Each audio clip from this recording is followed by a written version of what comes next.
Assalamualaikum warahmatullahi wabarakatuh. Perkenalkan, nama saya Dian Fardila Sandi, NIM 12050525976. Di sini saya akan mereview sebuah jurnal berjudul Informasi pada Jasa Telekomunikasi di Indonesia.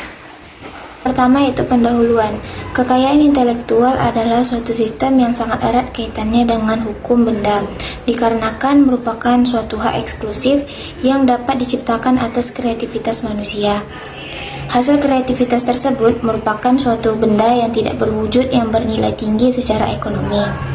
Berdasarkan Intellectual Property Rights, merupakan kebendaan imaterial.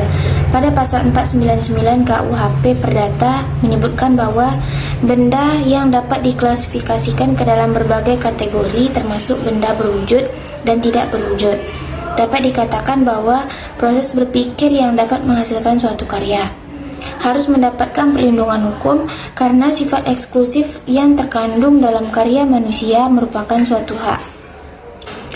Oleh karena itu, negara harus memberikan perlindungan hukum, salah satu kekayaan intelektual yang berhubungan dengan suatu kontrak antara para pihak.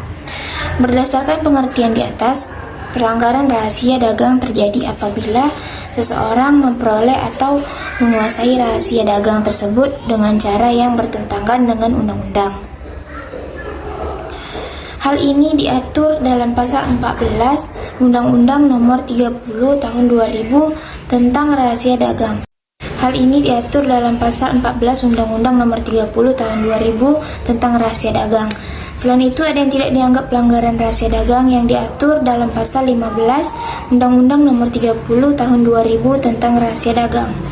Mengingat bahwa informasi melalui jasa telekomunikasi hingga saat ini belum ada pengaturannya, maka jika dilihat dengan adanya perubahan pada era disrupsi saat ini yang membutuhkan hadirnya regulasi baru mengenai rahasia dagang sebagai sumber informasi penting perlu diatur dan dilindungi sedemikian komprehensif agar semakin menunjukkan bahwa informasi tersebut adalah hal yang harus dijaga. Dalam hal ini, Indonesia memerlukan Undang-Undang Republik Indonesia yang secara implisit agar memberikan perlindungan hak rahasia dagang. Di antaranya yaitu, yang pertama, dalam suatu konsep perdagangan secara global, agar dapat bersaing perlu diciptakannya suatu kreativitas dari yang menghasilkan sebuah informasi.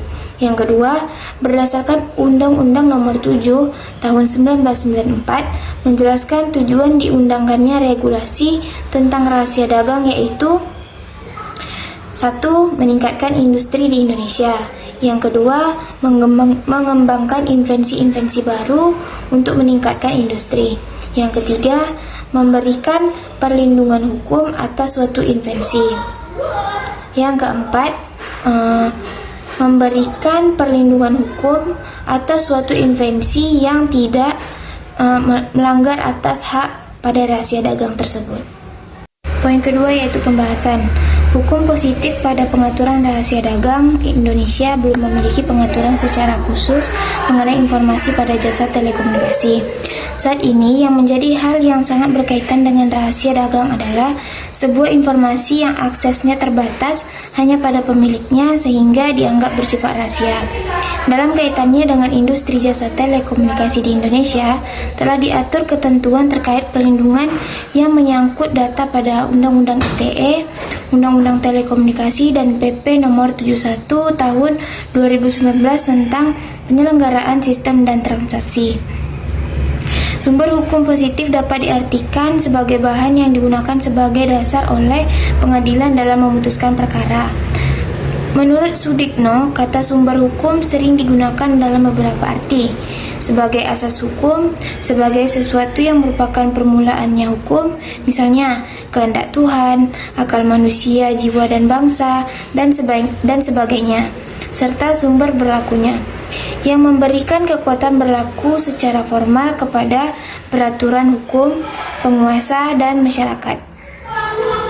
Suatu perjanjian yang dikatakan sebagai kekuatan hukum tetap atas rahasia dagang dapat dibuat dalam bentuk perjanjian merahasiakan atau secret agreement, yaitu suatu kontrak dapat ditujukan untuk memberikan sebuah perlindungan hukum tidak hanya untuk data secara utuh, tapi terdapat pada rahasia dagang termasuk ke dalam technical experience atau termasuk ke dalam suatu proses, yaitu suatu pengolahan peralatan, bahan, produk, dan suatu cara pengoperasian atas suatu mutu produk berdasarkan tingkat keamanan yang melindungi suatu informasi tentang formula yang merupakan suatu nilai komersial atas informasi tersebut. Rahasia dagang merupakan bentuk hak atas kepemilikan kekayaan intelektual yang berbeda dari bentuk kekayaan intelektual atau KI lainnya. Rahasia dagang diberikan suatu perlindungan hukum jika suatu informasi bersifat rahasia yang diketahui oleh beberapa pihak saja. Tidak secara keseluruhan masyarakat atau khalayak umum mengetahui hal tersebut. Suatu nilai ekonomi dapat dijadikan suatu proses bisnis secara komersial yang dapat menghasilkan revenue secara ekonomi. Maka dari itu perlu dijaga atas suatu rahasia antara para pihak tersebut dalam suatu perjanjian. Definisi informasi merupakan aset yang memiliki nilai penting untuk diberikan perlindungan yang berkaitan erat dengan keamanannya. Tercerminnya sejumlah kegiatan yang secara ekstra dilakukan para pelaku usaha demi menjaga suatu informasi. Jelas merefleksikan bahwa informasi rahasia dalam suatu kegiatan usaha merupakan hal yang sangat esensial. Hal tersebut pun melabuhkan pada suatu pemikiran terkait alasan mengapa sebenarnya rahasia dagang memang perlu dilindungi secara hukum. Lisensi rahasia dagang dapat diproses dan dicatatkan ke Ditjen Kekayaan Intelektual. Pengecualian atau batasan atas suatu kontrak memiliki beberapa kemungkinan apabila informasi yang digunakan atas dasar hal-hal berikut ini. Yang pertama yaitu seorang penerima sebelum menerima suatu perjanjian tidak dibolehkan baik secara langsung ataupun tidak langsung berdasarkan pengetahuan dari penerima dan pemberi. Yang kedua, apabila suatu waktu terjadi pengungkapan yang ditujukan pada penerima atau wakilnya yang setelahnya tidak melakukan kelalaian atas dasar pihak penerima atau wakilnya dari suatu public information. Yang ketiga, apabila yang telah disediakan terhadap penerima dan pihak lain tanpa adanya batasan atas suatu penggunaannya. Suatu hak atas perlindungan data dikembangkan agar dapat menjaga suatu kehormatan atas kehidupan pribadi, di mana beberapa konsep yang dibuat dijadikan acuan dalam berhubungan dengan suatu kehidupan masyarakat berdasarkan rekayasa sosial. Di mana saat ini banyak hal yang berhubungan antara penerapan prinsip perlindungan dengan data jasa telekomunikasi. Saat ini prinsip perlindungan data dengan jasa telekomunikasi seiring dengan perkembangan disrupsi digital, perdagangan konvensional pun perlahan berubah dari yang bersifat offline ke online yang sangat bergantung pada jaringan internet. Lawrence Lessig menyatakan bahwa internet adalah media yang dapat memenuhi kebutuhan untuk berinteraksi dan bertransaksi dalam cyberspace atau ruang maya.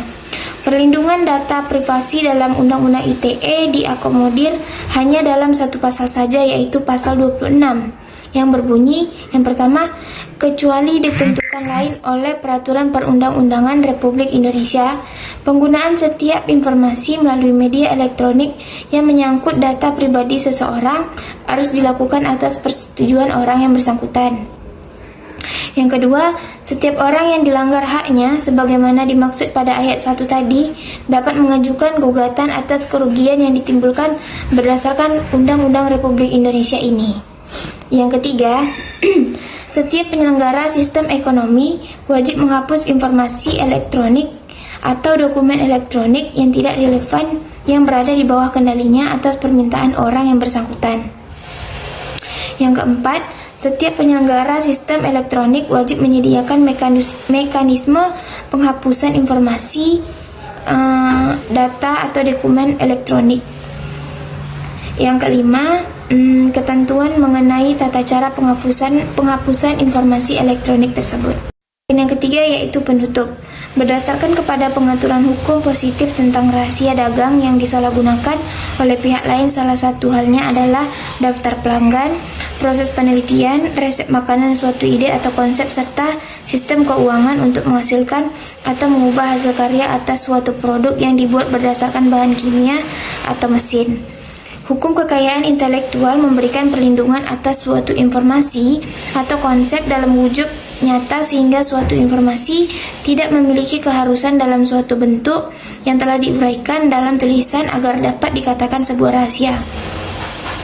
Maka dari itu, produk kekayaan intelektual yang merupakan rahasia dagang memiliki perbedaan dengan rezim kekayaan intelektual lainnya. Bentuk perlindungan ini memungkinkan dilindunginya suatu kekayaan intelektual dalam jangka waktu yang tidak terbatas. Perlindungan diberikan secara otomatis dan tidak ada biaya lain yang diperlukan untuk administrasinya kecuali dalam hal pendaftaran lisensi terkait. Apabila ingin mendapatkan suatu perlindungan hukum, beberapa syarat yang dipenuhi yaitu yang pertama, informasi yang bersifat rahasia, memiliki nilai komersial, memiliki upaya untuk dijaga kerahasiaannya melalui suatu kontrak antara pihak yang dapat mengakses informasi yang merupakan rahasia dagang tersebut. Sekianlah penjelasan dari saya, lebih dan kurangnya saya mohon maaf. Wassalamualaikum warahmatullahi wabarakatuh.